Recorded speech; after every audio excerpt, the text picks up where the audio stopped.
ओम नमो भगवते वासुदेवाय। जल में डुबकी लगाने से परमात्मा के मिलने का क्या संबंध है? अपने जीवन में डुबकी लगाओ। तुम हो प्रयागराज, तुम हो संगम, कहीं और जाने की जरूरत नहीं है। कुंभ मेले में मत भटको। कुंभ मेला तुम्हारे भीतर ही रोज लगा हुआ है। तुम ही हो कुंभ, इसमें ही डुबकी मारो। वेद का शब्द बड़ा प्यारा है।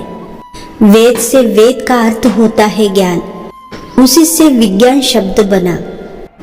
कोई ऋग्वेद, सामदेव, यजुर्वेद, अर्थवेद उन पर समाप्त नहीं हो गया।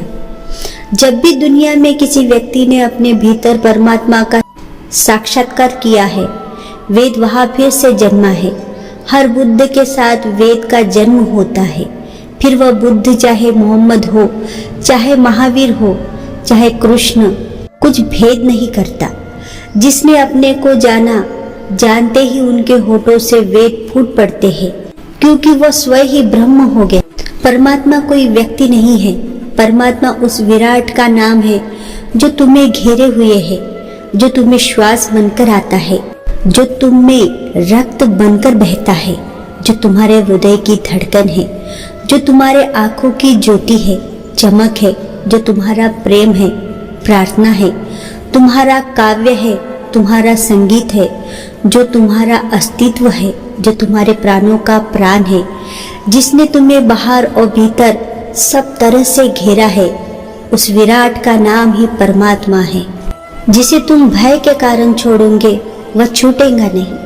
जिससे तुम भयभीत हो जाओगे वह तुम्हारा पीछा करेगा। जिससे तुम डरोगे वह तुम्हें और डराएगा। जिससे तुम भागोगे वह तुम्हारे और पीछे आएंगी। क्योंकि भय तो भीतर है, भागोगे कहाँ? किससे भागोगे? संसार अगर बाहर होता तो भाग जाते। जहाँ जाओगे वही संसार पाओगे। इंसान ईश्वर के अस्तित्व को मानकर फ्री हो जाता है। उसके लिए उसे बुद्धि की जरूरत नहीं होती, परंतु नास्तिक होने के लिए दृढ़ विश्वास और साहस की जरूरत होती है। ऐसी योग्यता उन लोगों के पास होती है जिनके पास प्रखर तर्क बुद्धि होती है। अंधश्रद्धा ऐसा केमिकल है जो इंसान को मूर्ख बनाने में काम आता है। परमात्मा के पास बैठिए इतने गहरे भाव से कि आंसू आ जाए। किसी प्रकार की कोई आकांक्षा या मांग न रखे। परमात्मा का होना ही आशीर्वाद है। मांगना नहीं पड़ता, उसके पास होने से ही सब मिल जाता है। जैसे फूल के पास जाओ, खुशबू अपने आप मिलने लगती है। परमात्मा ने सारे व्यवस्था पहले से ही की हुई है। मांगने की जरूरत ही नहीं है, बस उनके पास जाना है। उनकी शरणागति स्वीकार कर लेना है। उनके बताए मार्ग पर चलना हमारा कर्तव्य। बस इतना ही बाकी, सब कुछ स्वयं ही हो जाता है। याद रखिए, तुम्हारे मन में अगर किसी को भी दुख देने का जरा सा भी भाव है तो तुम अपने लिए बीज बो रहे हो।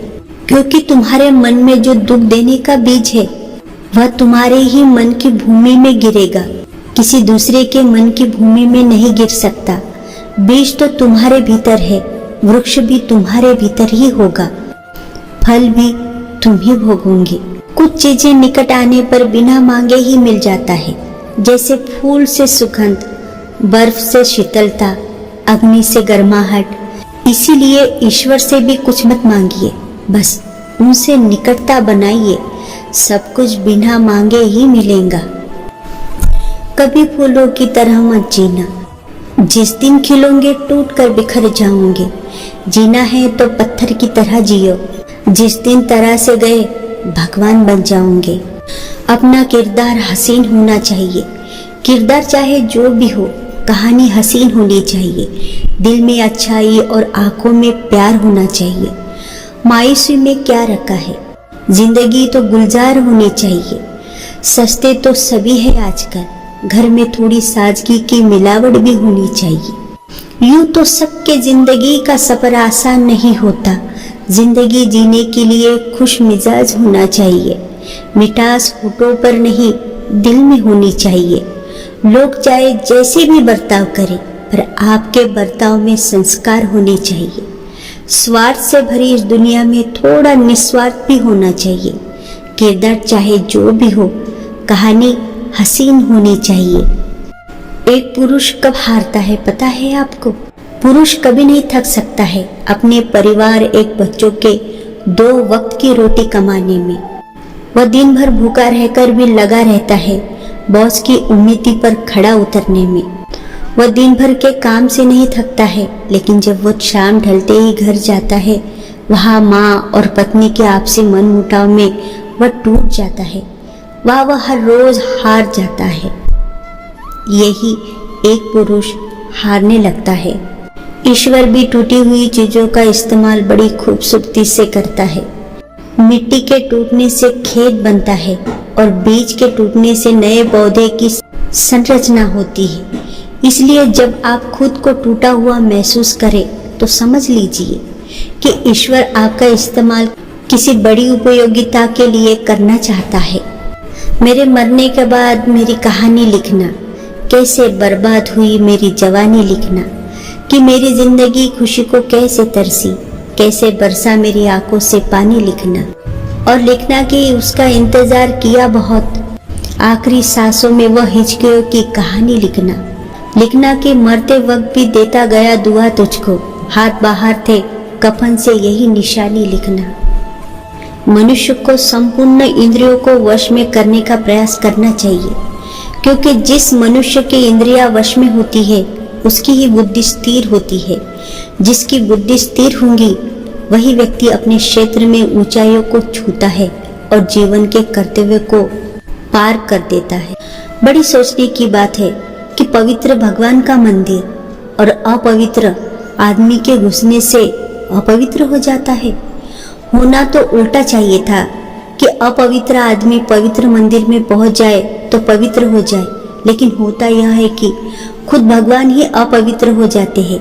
यह अपवित्र आदमी बहुत मजबूत है, भगवान बहुत कमजोर, कोई बल नहीं मालूम होता।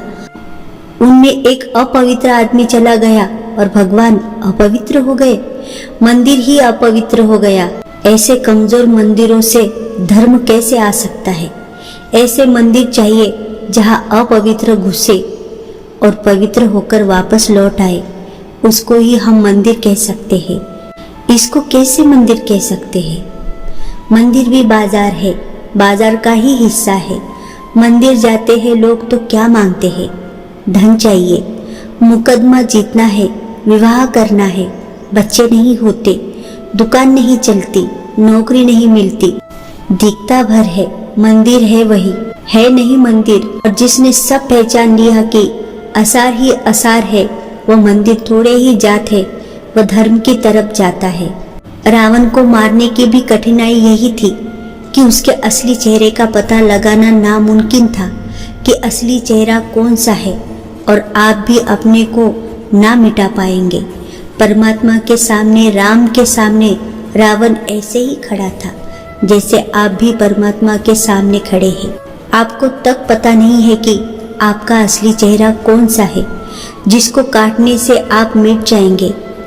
कई बार आप झूठे चेहरे काट कर चढ़ा आते हैं मंदिर में और घर लौट आते हैं। वे झूठे चेहरे हैं, उनके काटने से कुछ हल नहीं होने वाला। जीवन के लिए तुम्हारे मन में कोई धन्यवाद नहीं है, मृत्यु के लिए बड़ी शिकायत, सुख के लिए कोई धन्यवाद नहीं है, दुख के लिए बड़ी शिकायत। तुम सुख के लिए कभी धन्यवाद देने मंदिर गए हो? दुख की शिकायत लेकर गए हो? जब भी गए हो, जब भी तुमने परमात्मा को पुकारा है तो कोई दुख, कोई पीड़ा, कोई शिकायत, तुमने कभी उसे धन्यवाद देने के लिए भी पुकारा है? जो तुम्हें मिला है उसकी तरफ भी तुम पीट किए खड़े हो, और इस कारण ही तुम्हें जो और मिल सकता है उसका भी दरवाजा बंद है। जिसने तुम्हारा अपमान किया है वह उसकी मौज है, उसे जो ठीक लगा उसने किया। जिसने तुम्हारा सम्मान किया है उसकी मौज है, उसे जो ठीक लगा उसने किया, जो उसके पास था उसने दिया।